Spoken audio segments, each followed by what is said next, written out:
The Raiders could trade for a former Pro Bowl and All-Pro caliber cornerback. Shadeur Sanders visits the Raiders, and Ashton Jeanty might not be the pick at number 6. So what are the other options? Yo, what is up, Raider Nation? It's your boy Samoa Raider back at it again with yet another video. If this is the very first time you guys are coming across this channel and you love Raiders content, then hit that subscribe button, hit that notification icon button to notify you guys when I upload more videos just like this. We are close to that 50K mark, so helping us out. With that being said, let's start off with some Jaylen Ramsey news. Now we're just a little over a week away from the NFL draft, and the Raiders could possibly add a new player to the defensive side of the ball, especially in the cornerback room. Breaking news came out just yesterday that the Dolphins and defensive back Jalen Ramsey intend to part ways. GM Chris Grier said that when it comes to Jalen Ramsey's future with the team, we decided that it was probably in the best interest for all parties to move forward.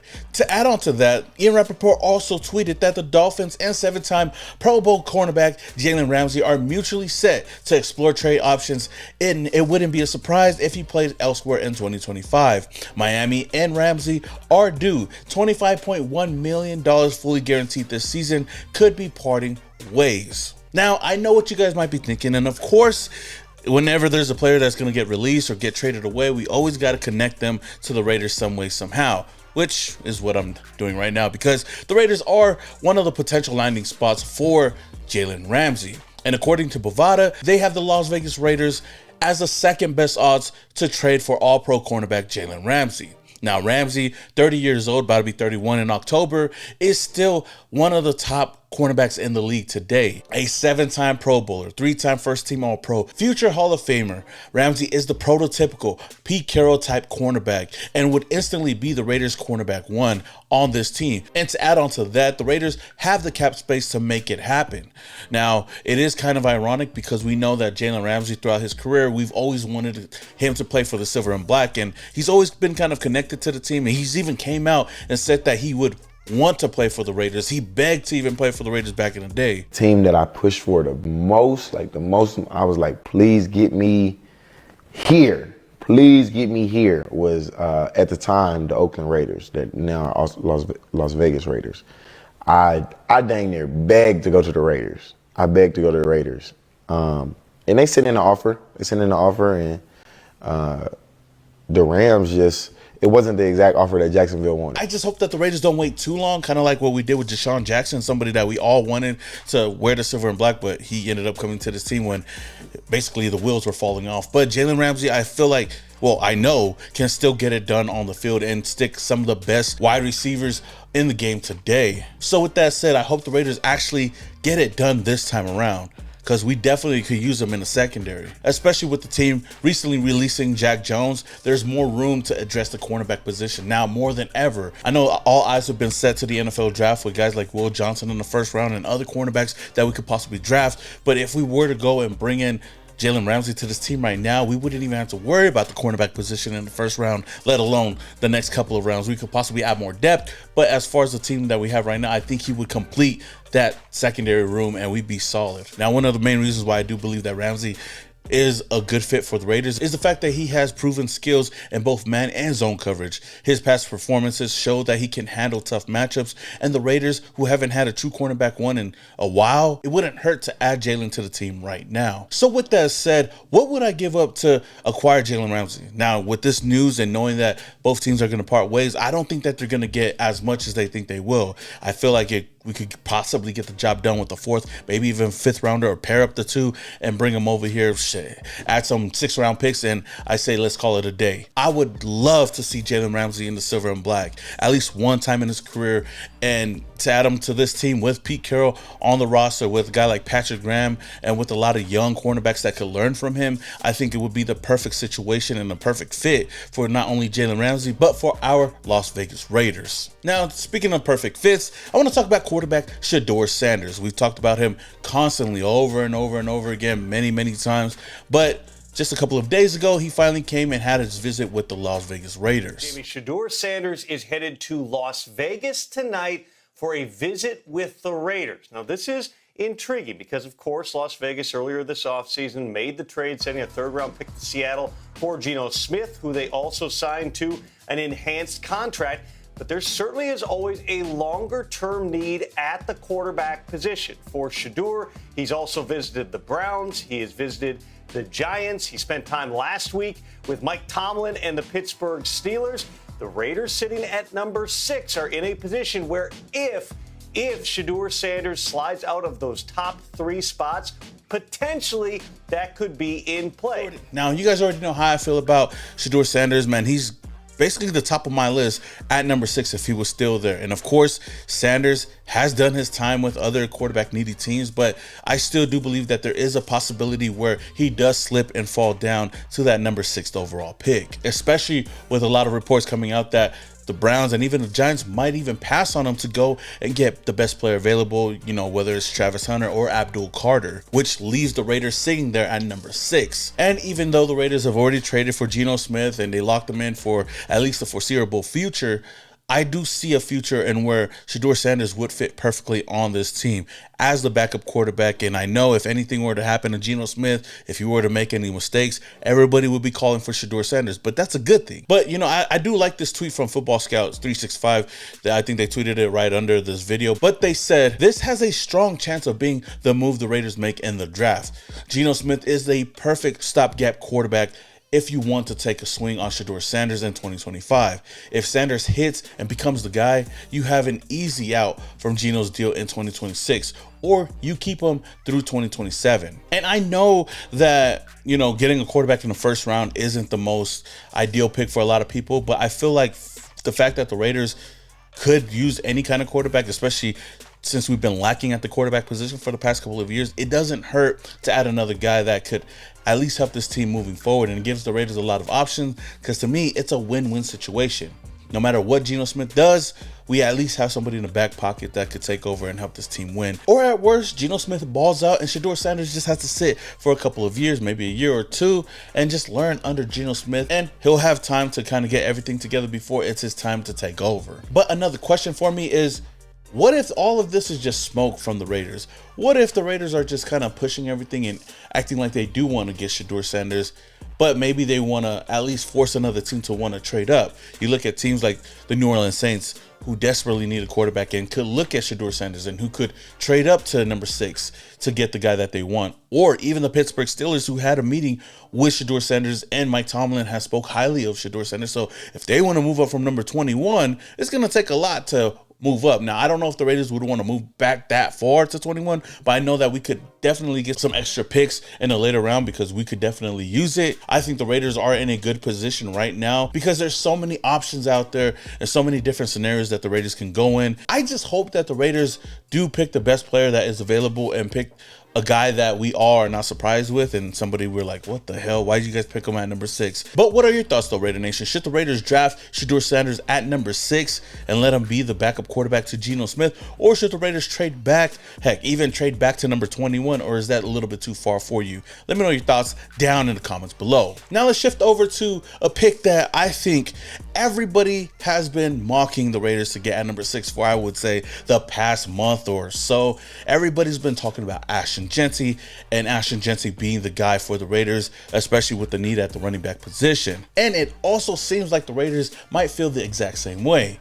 I mean, Ashton Jeanty kind of spoke on it and said that the Raiders were one of the teams that were really interested with him at the NFL Combine. I talked to 20 different teams at the Combine, and really the Denver Broncos, they was heavy on me, and the Raiders, they was heavy. Like, we was talking the most, like, even while all the running backs were doing drills, because I wasn't competing. Like, they was talking to me the whole time. Like, you know what I'm saying? So now, with that said, and so many reports going around that Ashton Jeanty seems to be the favorite for the Raiders at number 6, and I could definitely see why.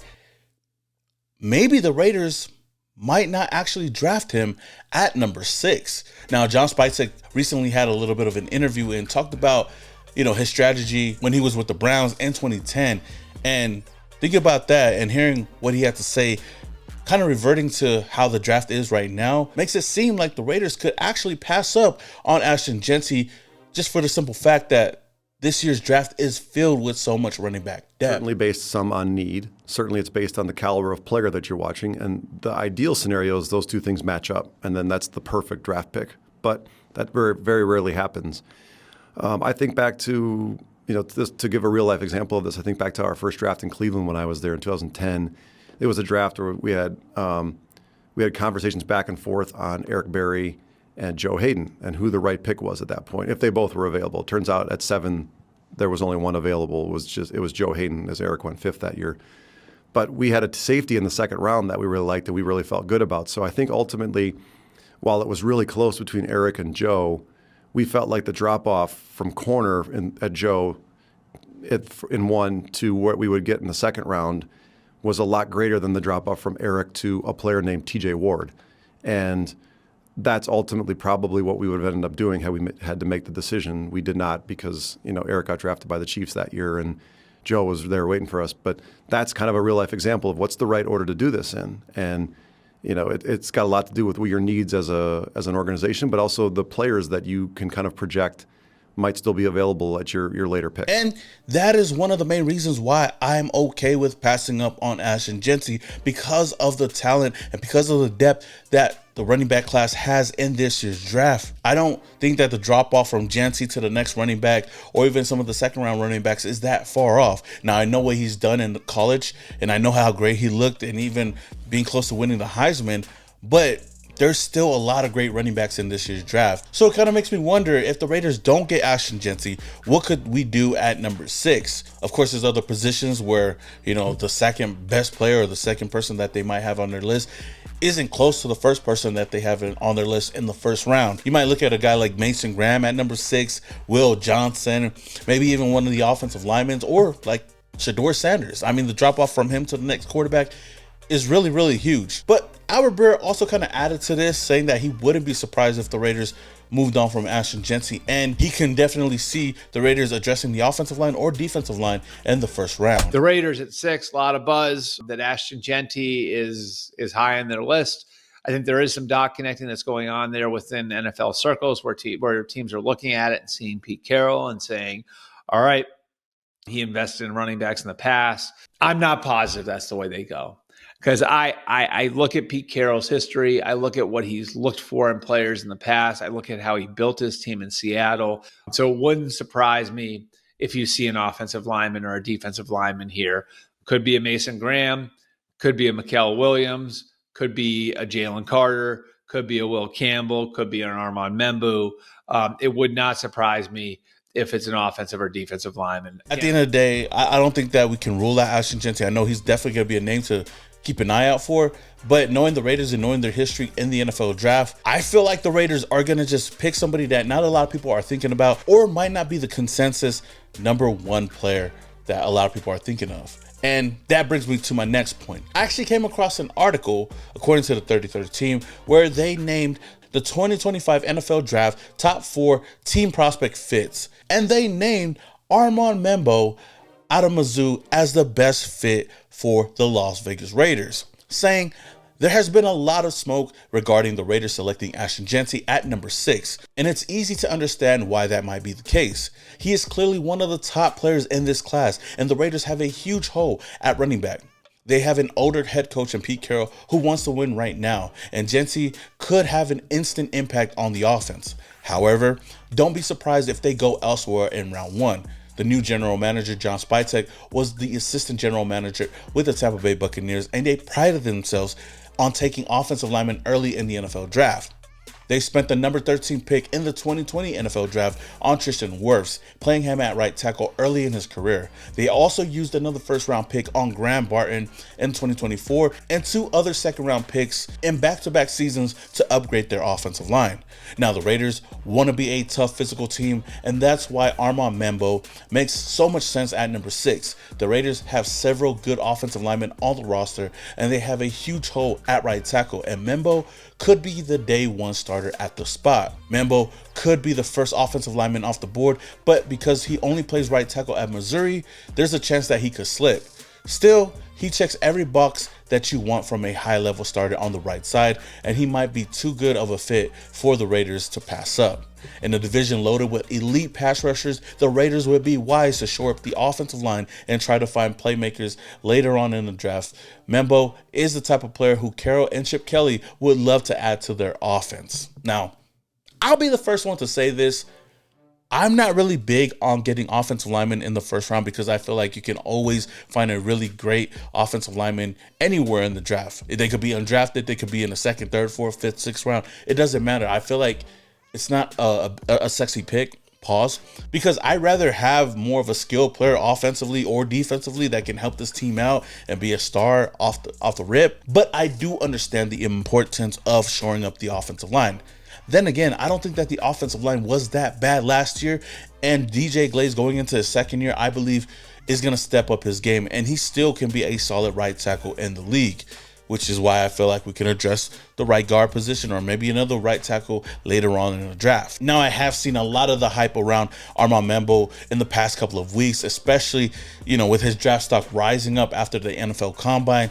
And I could see a world where he would make a perfect fit for the Raiders. And if the Raiders do end up drafting him, of course, we're not all going to be all too excited, but I do believe that it would be a pick that would pay off for the Raiders in the future. So I can't really be too mad at that. And I understand every single point that they're bringing across from this. I just rather go in a different direction. I'd rather go get the Shedeur Sanders of the world, T-Mac, heck, even Ashton Jeanty. But it doesn't really make sense if you're not protecting your quarterback, especially a quarterback that we paid and traded for in Geno Smith. But with that being said, Raider Nation, what do you think about Armand Membou in the first round? Do you believe that he's the most perfect fit for the Raiders? Or is there another player that you guys would rather have outside of Ashton Jeanty? Because I know everybody wants Ashton Jeanty. But let me know your thoughts down in the comments below. Now, this week is a really, really big week. Now, I know I've been on and off these past couple of days, but I'm going to be dropping videos every single day, whether it's Raiders content leading up for the draft or